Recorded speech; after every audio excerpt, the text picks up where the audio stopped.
కందుల పక్కన వాసల రామస్వామి ఈ భూమి మీదకి వచ్చాడు. గూడెం రాజు, గేటు కింది శంకర్, బోళ్ళ స్వామి, కూరపల్లి మాజీ సర్పంచ్ మధుసూదన్. మీద నాకు బాగా భయంకరం ఉన్నది, బాగా ఇబ్బందులు ఉన్నాయి. వాళ్ళకి కావాలని ప్రాణ భయం ఉన్నది, వాళ్ళకి కావాలని చేసి మమ్మల్ని ఇంత ఇబ్బంది పెడతాను. మా అన్న కండిషన్ బెయిల్ మీద ఉన్నాడు. మా అన్న వీడికి అచ్చులు లేదు, మేమే ఆడోళ్ళం. మాది ఎట్లయినా కానీ మాకు అది చేయాలి సార్, న్యాయం చేయాలి, మాకు న్యాయం చేయాలి. మా అమ్మ పేజెంటు, నేను న్యాయం చేయాలి సార్. మిత్రులందరికీ హృదయపూర్వక నమస్కారాలు తెలియజేస్తూ, మరి కాట్పేలి లక్ష్మి గారికి సంబంధించిన 6 గుంటల భూమి విషయంలో ఈ రోజున వారు చేస్తున్న రిలే నిరాహార దీక్షకు ఒక దళిత సంఘ నాయకుడిగా నా సంపూర్ణ మద్దతును ప్రకటించడం జరిగింది. మరి కబ్జాదారుడైనటువంటి ఏనుగు జయపాల్ రెడ్డికి మరి పాలు పోసి ఈ రోజున రెవెన్యూ యంత్రాంగం, మరి ఎంఆర్ఓ రమేష్ బాబే కానివ్వండి, ఆర్డీఓ రమేష్ బాబే కానివ్వండి, మరి జమ్మికుంట సిఐ వరగంటి రవే కానివ్వండి, ఏసీపీ శ్రీనివాస్ కానివ్వండి, పాలు పోసి కాపాడుతున్నాడు కబ్జాదారులకు. మరి ఇట్లాంటి మోసాలను మరి ఇంకెన్ని రోజులు చేస్తారని చెప్పని ఈ సందర్భంగా మేము తెలియజేస్తున్నాం.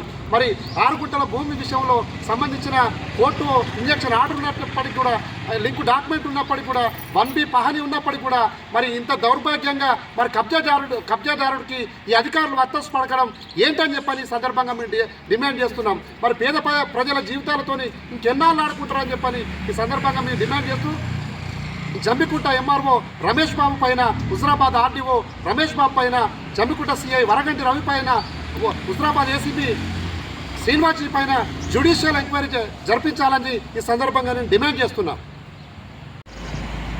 ముందుగా ఇట్టి మీడియా సమావేశానికి వచ్చినటువంటి మీడియా మిత్రులందరికీ మరొకసారి ధన్యవాదాలు. ఈరోజు కాటిపల్లి లక్ష్మి కుటుంబీకులు చేస్తున్న రిలే దీక్షకు ఒక సామాజిక కార్యకర్తగా నేను మద్దతు తెలపడానికి వచ్చి ఉన్నాను. ఇందులో భాగంగా గత 4-5 రోజుల క్రితము ఒక మీడియా సమావేశం Jammikunta circle inspector of police గారికి సంబంధించింది జరిగింది. అందులోపల ఇదే బాధిత కుటుంబము వారి ఆక్రందనను మీడియా ద్వారా సమాజానికి తెలియపరిచే, మరీ ముఖ్యంగా అధికారులకు తెలియపరిచేటువంటి ప్రయత్నం చేసిన తర్వాత నిన్నటి రాత్రి ఎవరైతే వారి భూమిని కొల్లగొట్టినారో, ఎవరైతే భూమిని కబ్జా చేసినారో, అందులో భాగంగా పోలీసు వారు వారిని ఎంత చిత్రహింసకు గురి చేసినారో అనేటువంటి అంశం బహిర్గతమైన తర్వాత కూడా నిన్న చూడండి మిత్రులారా, మళ్ళీ అదే కబ్జాదారుడు ఏనుగు జయపాల్ రెడ్డి, ఒకసారి విజువల్స్ అది పెట్టండి, ఇక మళ్ళీ మొరం పోయించుండు రాత్రికి రాత్రి. అంటే ఇక్కడ నేను ఏమంటా ఉన్నా, సర్వే నంబర్ 465B/4 లోపల వీరికి 6 గుంటల భూమి వీరితో పాటు ఇతరులకు విక్రయించుతాడు. అందులో భాగంగా పోలీసు వారి అండదండలతోని ఆయన భూమి మీదకి దిగుతాడు.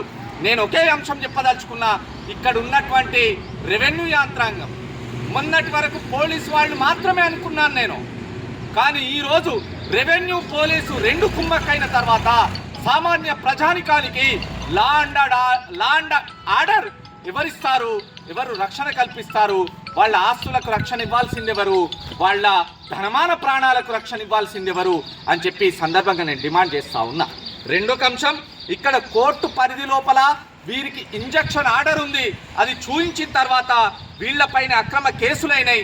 ఆ విషయాన్ని పక్కన పెడితే 5 రోజుల క్రితం గౌరవప్రదమైన మీడియాను ఆశ్రయించిన తర్వాత కూడా బాధితులను భయభ్రాంతులకు గురి చేసి దాని తర్వాత ఈ రకంగా కబ్జాకు పాల్పడతా ఉంటే ఇంతకన్నా దౌర్భాగ్యమైనటువంటి పరిస్థితి ఇంకేమైనా ఉందా అని చెప్పి ప్రశ్నిస్తా ఉన్నా.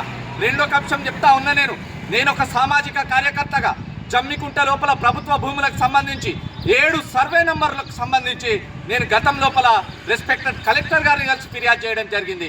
మీరు ప్రభుత్వ భూములను కాపాడడం పక్కన పెట్టి ప్రైవేటు వ్యక్తుల భూముల లోపల ఎంఆర్ఓ గారు, ఆర్డీఓ గారు జోక్యం చేసుకోవడం ఏంటి, దీనికి పోలీసు వారు వత్తాసు పలకడం ఏంటి, ఈ భూ కబ్జాదారులకు రక్షణ కవచంగా నిలవడం ఏంటని చెప్పి నేను ప్రశ్నిస్తా ఉన్నా. దయచేసి ఇకనైనా సరే మేము మొన్న పేర్కొన్నట్లుగా ఖచ్చితంగా ఇది ప్రారంభం మాత్రమే. ఇలాంటి బాధితులు 100 మంది ఉన్నారు ఈ జమ్మికుంట హుజరాబాద్ నియోజకవర్గ పరిధి లోపల. కాబట్టి నేను స్థానిక ఎమ్మెల్యే గారిని కూడా అప్పీల్ చేస్తా ఉన్నా, స్థానిక ప్రభుత్వ ఇన్ఛార్జ్ గారిని కూడా ప్రశ్నిస్తా ఉన్నా.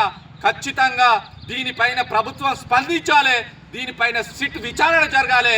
హుజురాబాద్ నియోజకవర్గ వ్యాప్తంగా రెవెన్యూ పరంగా పోలీస్ పరంగా ఏం జరుగుతుంది అని చెప్పి మీ ద్వారా డిమాండ్ చేస్తా ఉన్నాను. ధన్యవాదాలు మిత్రులారా.